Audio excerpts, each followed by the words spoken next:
Good afternoon to everyone. A few years ago, Father Nishant Irdedasan gave me his book, Hermeneutics. I was simply carried away by the book because the photograph of Aishwarya Rai's eye was printed on the cover page. So I was looking for quite some time. Then I thought, okay, like this only we are simply carried away by things. But we have to go to the text in a deeper way. We have to read the concept. We have to understand the correct meaning and correct sense. So this is the essential topic today. And wherever I go, people used to call me, address me, Dr. Josephin Devshani. The truth is still I am a patient. Okay. Yes, I have to get my doctorate degree. It's in the process. Dr. Felix Wilfred and Dr. Irdedasan Nishant and Dr. James Ponaya and other eminent professors from this famous college or JDV and scholars, scholastics. Everyone is here. Again, good afternoon to everyone. My title for today's presentation is Truth and Meaning Making from Sangam Literature. We are all aware of the fact that Tamil is a classical language like Chinese language. The tau, we heard thing, but it was quite interesting and very impressive. And Sangam literature, everybody knows, Sangam poetry laid down the foundation for the entire classical Tamil poetic tradition that has flourished for over 2000 years. It is a root of the massive Tamil literary tree from which branches have spread in many different directions. The secular Sangam poems influenced the later religious works in Jain, Buddhist, Saivite and Vaishnavite poets. The emotions which are revealed through the natural elements of five landscapes has made the poetry timeless and for all cultures. There are a total of 18 Sangam Tamil books, 10 long songs and 8 anthologies for a total of 2,381 poems written by 473 poets and 30 were female poets, including 102 poems written by anonymous authors. But the word Sangam is not a Tamil word. It is not used anywhere in Sangam literature. It is derived from the Sanskrit word Samka. The Sangam was a college or assembly of Tamil poets held under royal patronage. It is believed that the first of the three Sangams was attended by gods like Shiva and legendary sages. See here we have to understand one thing. Whenever men, they don't want to respect one thing, then they will give divine status to that particular thing. Like they do it to women. Likewise, in Tamil Nadu if you go, they don't respect Tamil language, the vernacular language, but they give the status of divinity to the particular language. As they ditch women, they also ditch their own language now. That is a recent tendency among Tamil people there. Sangam poems are so very interesting to read and they describe love between man and woman, friendships, battles, relationships between mothers and daughters, plants, trees, animals, bats, land, mountains, waterfalls, streams, ponds, oceans, astronomy, different ecosystem and the people who live there, their way of life, the structure of their houses, their trades, export and import, the Greek and Roman traders, battles between different Tamil kingdoms, and above all, the king who rules the country. A.K. Ramanujam wrote many years ago that Tamil was a classical language of Indian along with Sanskrit. He wrote, these poems are classical, early, ancient, they are also classics. That is, works that have stood the test of time, the founding works of a whole tradition. Not to know them is not to know a unique and major poetic achievement of Indian civilization. The Sangam literature is basically of two types. One is Aham and the other is Puram. The Aham poetry talks about inner aspects like love, marriage, household and relationships, whereas Puram talks about exterior aspects like war, business and social life.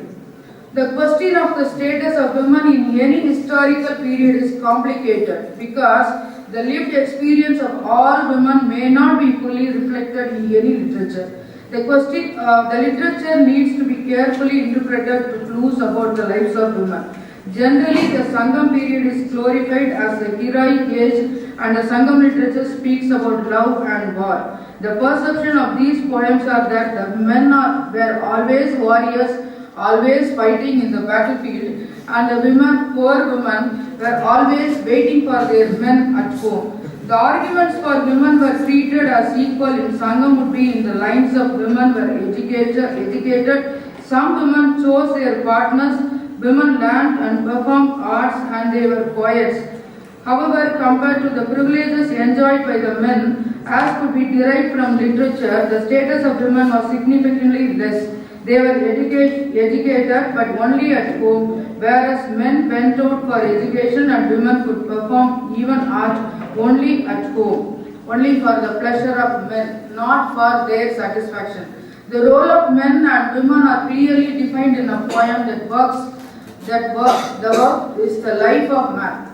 A man's life is work, whether in the battlefield or to earn bread for the family. But the life of women, it is the center of her life is only man, nothing else.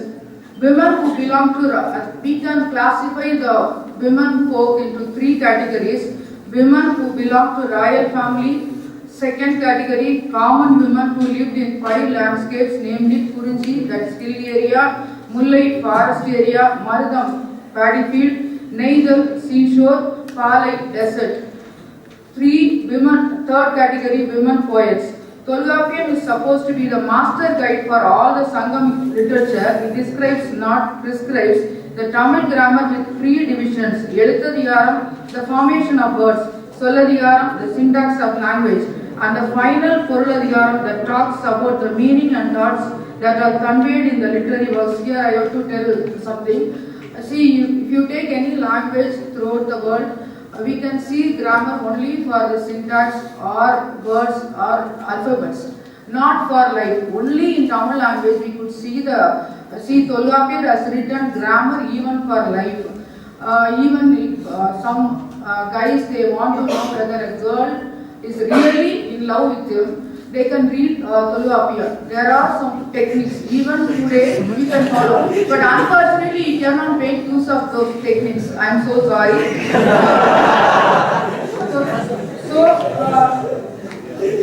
The Tolkappiyar, he really insisted 3 points. Acham, Madam, Nanam. Acham means timidity, that means of being cautious. And Nanam means being reserved. A woman should be reserved and being cautious. And Madam means modesty. Even if she is knowledgeable, she is not supposed to show it out. This has been further stated in few other poems too. Apart from these, the qualities like chastity, good conduct, tenderness, patience, self-control are supposed to be that of a woman's qualities. If it is in the process, a man is not equal but superior to the woman, and it was also acceptable by everyone. That basically seals the question of whether men and women were treated equally in the ancient Tamil culture. The statement that the man being of a superiority standing does not matter begs the question, what if it was the other way around? Obviously, the answer is that it matters, but why it matters is left answered even today. In a poem in Nathinai, that is a poetry collection in 8 anthologies, the heroine does not fear death, but is scared that she might forget her lover even in the next birth. It portrays that a woman once engaged in a relationship with a man considered him as a partner forever, including her next birth. This reminded me of Ikram, a winged creature of Pandora movie Avatar. I think you all saw the movie. Used for hunting and for flying, could bond only with one Navi in its lifetime. Fortunately, there was no concept of rebirth in that movie.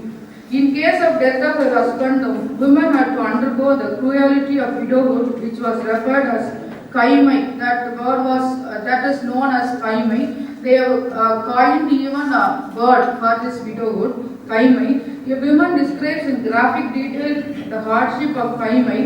Ornaments shed, she cannot wear any ornament, head shaven, seeds of water and lily was eaten as food, nothing else. The poet feels it is better to die than to live a life like that. In history, we have read about women committing suicide after defeat in a war due to fear of being raped by enemies. But there we read about women committing suicide immediately after the death of their husbands because they feared going through widowhood. One poem Kurundagai describes how after the death of a male monkey, its mate, unable to bear the pain of widowhood, gives its newly born young one to her clan and jumps off from a tall mountain to die. This is obviously a metaphor. The pathetic condition, it shows the pathetic condition of widowhood.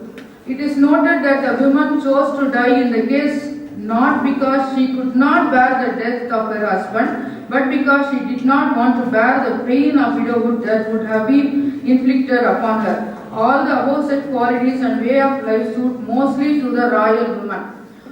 Even the committing suicide, that is called the sati practice, it was done only in the royal family. For example, one queen, the wife of Puda Pandya, the Pandya king, she committed suicide immediately after the death of her husband. That time, other poets, they wanted to prevent her from committing suicide. That time she said, no, somehow I want to die, because you may think that this fire, it is fire, but for me it is a cool lake with sweet water with lotus. But we cannot take the lines as it is, because she doesn't want to face the widowhood life. That is why she wanted to commit suicide. But here also we have to understand this happened only in the royal family, not in the common woman life. There are more than 30 women poets in Sangam literature. It's quite interesting to know, learn and understand their lives, which teaches us the real feminism. For example, Tolkapian says that a woman cannot praise her own beauty or express her sexual urge. A woman cannot praise her own beauty in front of any of her friends or in front of any man, even if it is her husband. That is not her virtue. According to Tolkapian, a grammar written even for life. But Vellividya, a great poet of Sangam age, a woman poet, simply overlooked this grammar for womanhood. She, with all her emotions, expressed the beauty of her body and the sexual urge in her 13 poems. Another poet, Abhayar, who was greatly respected for her intelligence by the kings of her period, had the courage to challenge, question and advise the kings. Her platonic friendship with the king named Adiyaman is described in her poems without any pretension. She even ordered the king once to supply more toddy to a loyal warrior. In ancient Tamil culture, our ancestors, they all consume toddy. It's not cheap liquor. I have a personal appeal to all the Catholic priests as well as the scholastic future priests. That is, whenever you go to the grassroots people to serve the people, even if it is a rural area, please try to understand the society, their tie, their relationship with the nature and their livelihood. Otherwise, you will take some decision based on what you have learned in the seminary, like your own religious views. Don't take any drastic decision, because study. It was once upon a time, Palmyra tree, toddy tapes were there. Palmyra palm toddy was very good for our health. It contains the lauric acid, which breast milk, only the breast milk contains the same lauric acid, nothing else. But when Catholic priests went and worked with the villagers in down south of Tamil Nadu, they wanted to cut all the Palmyra trees. They every day consume this grape wine in daily mass. Of course, it is also good for health. It has its own healing power. But if you take the Palmyra palm tree toddy, it's really good for health. Even the small children, they can drink it. It's good for even eyesight. But they wanted to cut because they said it is a sin. Drinking toddy is a sin, but which is not at all true. Okay, so it's my personal appeal. Don't mistake me, my dear Catholic priests and scholars.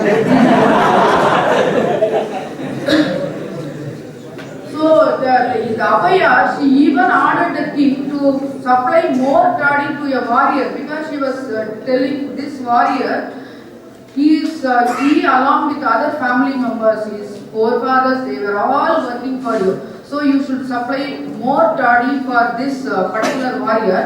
We had a word called Undatu. After any battle, these warriors, they will drink, particularly the Palmyra tree toddy, which was really good for health. Again and again, I want to tell that. Nakkanaya is another poet who also like Velli Vidya. Don't think that I am daily drinking any.